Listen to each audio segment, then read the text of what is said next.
Fox News host Jesse Watters finds himself at the center of controversy again after comments he made on Monday on the panel show The Five about Vice President Kamala Harris. Listen. We don't know who she is. We don't know what she believes. She's going to get paralyzed in the Situation Room while the generals have their way with her. Right now, Jesse Watters. Jesse, I don't like that. Figuratively, again, not in a sexual way. Watters also getting strong criticism online from many quarters, and yesterday he tried to clarify things. Watch. There's been some attention to comments I made on the show yesterday about VP Harris. People are misconstruing my comments to mean something inappropriate. I wasn't suggesting anything of a sexual nature. I was expressing my opinion that Vice President Harris's current leadership style could be an issue if elected. Joining us now is media news reporter for the Washington Post, Jeremy Barr, who wrote about it. Okay, Jeremy, Jesse Watters says a ton of edgy stuff. Why did this blow up? I think people are watching very carefully to see how people on Fox describe Kamala Harris, obviously as a female candidate. There's a lot of focus on it. I mean, I think that the opinion hosts on Fox who are conservative certainly echo what Republicans broadly say, what Trump says. And the language they're using about Kamala Harris has been seen as sexist and racist at times. So you're seeing some overlap there. But I mean, there's certainly a line at what you can say and what you can't say on Fox, for example. And we've seen that line move over the years. But generally speaking, you can't make a comment this incendiary. Now, he's saying that it was misinterpreted, but certainly the way people interpreted it is that he was making sort of a sexual, crude comment about potentially the next president of the United States. And, you know, the fact that his co-hosts also jumped in immediately suggests that they interpreted it the same way that everyone else interpreted it. So it's kind of hard for Watters to make the claim that he didn't mean it that way if his closest colleagues felt that he meant it that way. Which, by the way, the two people we hear are Jeanine Pirro and Dana Perino, the two women who are sitting on the panel. Right.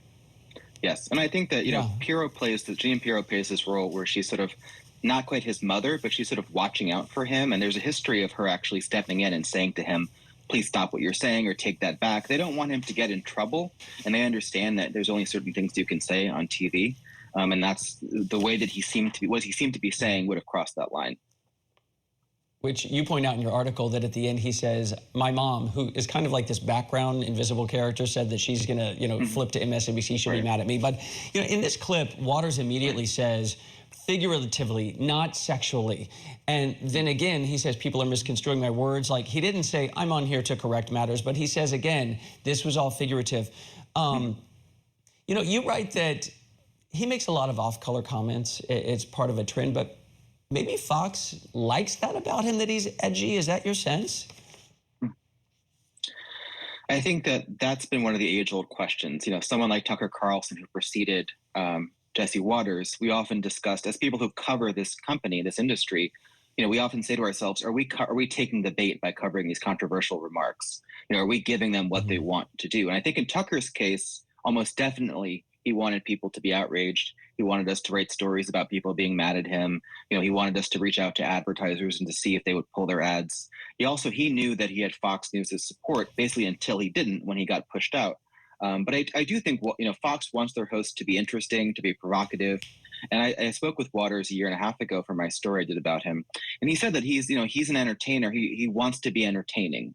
He does say that he does journalism, that he does some reporting, but he wants the show to be entertaining. That is his primary goal. And so, to keep people focused, you have to be, to dance along the edge at times. But Fox doesn't want people to cross over the line too much because it creates a lot of attention, it creates a lot of coverage, creates a lot of blowback for the whole network. And they don't want that. Yeah. Which Watters, I mean, he kind of made his name by going out. He was the man on the street for, I think, Bill O'Reilly, and would ask, funny questions or outrageous questions. But the bigger point here, Jeremy, of presidents being railroaded or pressured by their joint chiefs. And we've heard similar stories from inside accounts, the books that come out about Trump, Obama. They felt like they were too pressured. Of course, they're men. Kamala Harris is a woman. How is Harris's sex being handled in the media right now?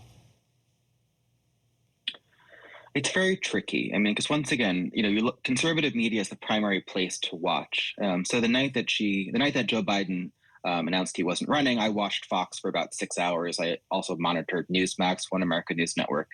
And a lot of the arguments originally were more focused on her record and her being from sort of the Bay Area. It was more focused on her being, a quote, radical leftist. And it was less about her gender. But I think as people like Trump started talking more about her as a person and her demographics and her background, the narrative shifted a little bit. So you're still seeing people, accuse her of being a radical, but now you're also seeing more comments about her identity. And I think that this is a very tricky subject. You saw this also with Hillary Clinton as well, where there were certain comments that got very close to the line. You've had people on Fox have to apologize for things. You had an anchor many years ago apologize for saying that Barack Obama and his wife did a terrorist fist jab, if you remember that, maybe 10, 12 years ago. Mm-hmm. So there are certain things you can say and there are things you can't say, but the line is always kind of moving, and it's much thornier when you have a female candidate, particularly a black female candidate right now. Mm-hmm. Which, for what it's worth, it seems like Harris, every candidate's intentional. She has not spent great amounts of time highlighting her gender and ethnicity and historic status. She's not trying to hide it. It's just not something that she's really highlighting and underscoring at every turn. So in the meantime, Jesse Waters, real quick, he's going to be on Fox next time we flip it on? He's back. He's back full time. Okay. No punishment.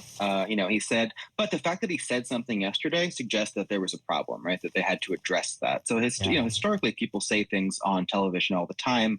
There's no attempt to clean it up. But the fact that he actually said this, and if you watched it, it was kind of a very canned, deliberate message, which to me, as someone who covers it, it says that he needs to address this. The network probably, thought he needed to address it. They didn't say that, but there seems to be a suggestion there that it was something that had to be addressed, and he addressed it. And I think that they, want everybody to move on at this point.